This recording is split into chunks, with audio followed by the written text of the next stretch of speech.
Assalamualaikum warahmatullahi wabarakatuh. Yang terhormat dosen pengampu pendidikan agama Islam, Bapak Ahmad Nilnal Munafidil Ula, SPD MPD. Sebelumnya, perkenalkan, nama saya Sylvia Nufasari, NIM 20231180, kelas manajemen 1E. Pada kesempatan kali ini, saya akan mempresentasikan tugas hasil resum jurnal yang berjudul Urgensi Iptek dalam Pendidikan Islam dari Afifah Masalah dan Yeni Cuita Suryani dari IAIN Samarinda. Dalam presentasi ini, saya akan menjelaskan poin-poin dari resuman saya. Sains dan teknologi atau bisa disebut iptek sebagai satu kesatuan yang tidak bisa disepakati. Semua bentuk perubahan yang berlaku saat ini tidak jauh dari sains dan teknologi. Pesatnya perkembangan ilmu pengetahuan dan teknologi dalam dekade ini tentu telah memberikan timbal balik kepada pengguna, baik individu, komunitas, dan negara. Pendahuluan, segala bentuk perubahan yang berlaku saat ini tidak jauh dari peranan iptek. Jika dilihat pengaruh iptek, memang tidak bisa lepas dari kehidupan bermasyarakat. Pengaruh dari iptek sendiri tidak selamanya mengarah ke arah yang positif. Tentu dalam penerapannya, iptek juga dapat membawa ke arah yang negatif. Setiap individu harus memiliki tanggung jawab yang besar terhadap diri mereka masing-masing. Karena dalam hal ini iptek memberikan dua jalan, baik terhadap mereka yang berpengaruh terhadap perkembangan serta keyakinan teknologi. Potret pendidikan Islam. Maka penulis akan memaparkan sedikit definisi dari pendidikan antara lain. A. Ki Hajar Dewantara menjelaskan bahwa pendidikan merupakan usaha yang dilakukan dengan penuh keinsyafan yang ditunjukkan untuk keselamatan dan kebahagiaan manusia. Beliau juga berpendapat bahwa pendidikan berarti usaha kebudayaan berasas beradab, yakni memajukan kehidupan agar mempertinggi derajat kemanusiaan. B.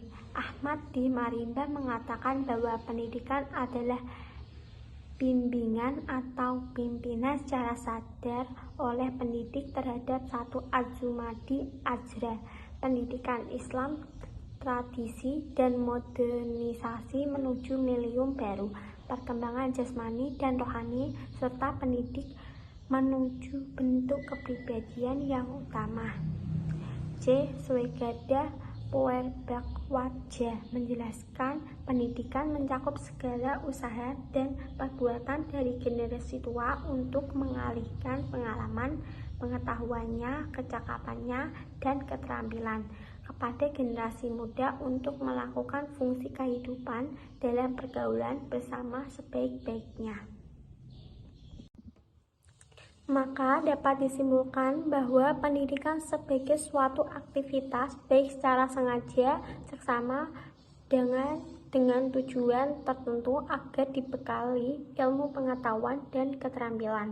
Sedangkan pengertian pendidikan Islam itu sendiri, menurut yang kami simpulkan, bahwa pendidikan Islam sebagai upaya mengubah tingkah laku yang terdapat pada diri individu, baik secara jasmani, rohani, serta akal yang mendasarkan pada nilai-nilai yang luhur dan kehidupan.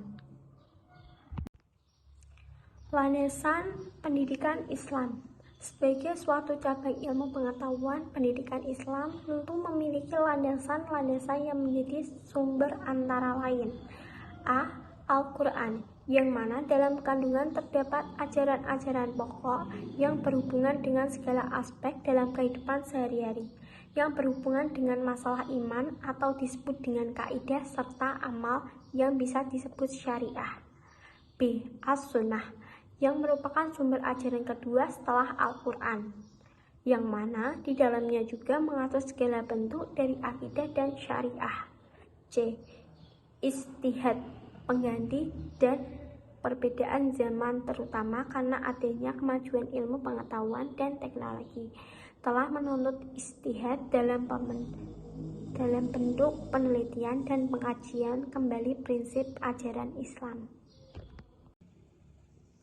Selanjutnya, integritas pendidikan Islam terhadap iptek. Sebagaimana yang disebut dalam karangan buku yang berjudul Kapita Selecta, pendidikan yang dirangkum oleh Habibie mengatakan bahwa terdapat 5 prinsip yang harus dilakukan guna mencapai iptek, yakni A. Melakukan pendidikan dan pelatihan sumber daya manusia dalam iptek yang relevan dengan pembangunan bangsa. B. Mengembangkan konsep masyarakat teknologi dan industri serta melakukan usaha yang serius dalam merealisasikan konsep tersebut.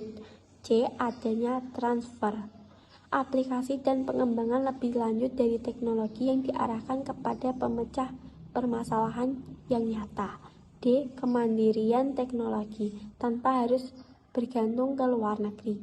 E. Perlu adanya perlindungan terhadap teknologi yang dikembangkan di dalam negeri hingga mampu bersaing di era internasional. Ada 3 pendekatan. Yang pertama, strategi sektoral sendiri bersifat temporal dan kondisional dengan maksud pendekatan yang ditawarkan tidak mampu diimplementasikan kepada setiap kondisi dan waktu. Kedua, pendekatan sistematik dalam bidang pendidikan memerlukan keputusan politik karena negara Indonesia sebagai negara kesatuan, sehingga perlu disusun sistem nasional dalam berbagai bidang. 3. Pendekatan proses sebagai peningkatan sistem pendidikan nasional melalui pendidikan yang berwawasan nilai.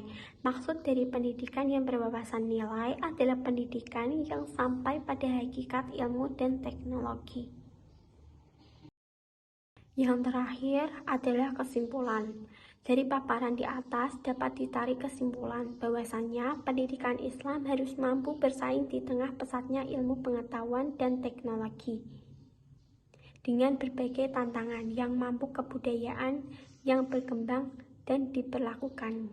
Tantangan yang dihadapi oleh pendidikan Islam khususnya di era globalisasi yang mana teknologi transportasi informasi dan yang mana tantangan ini mampu menjadikan, maka disinilah pendidikan Islam yang memegang, karena apabila pendidikan Islam hanya berlaku pada pendidikan yang tidak dapat disalah apabila perspektif masyarakat terhadap pendidikan Islam hanya dianggap sebagai materi pembelajaran tambahan yang sama sekali tidak memiliki nilai penting apapun. Pendidikan Islam diharapkan mampu membentuk generasi Islam yang mampu menciptakan iptek yang berlandasan nilai dasar pendidikan Islam yang berorientasi pada kesejahteraan duniawi dan ukhrawi. Sekian dari penjelasan saya terkait Maresum Jurnal. Saya ucapkan terima kasih. Wassalamualaikum warahmatullahi wabarakatuh.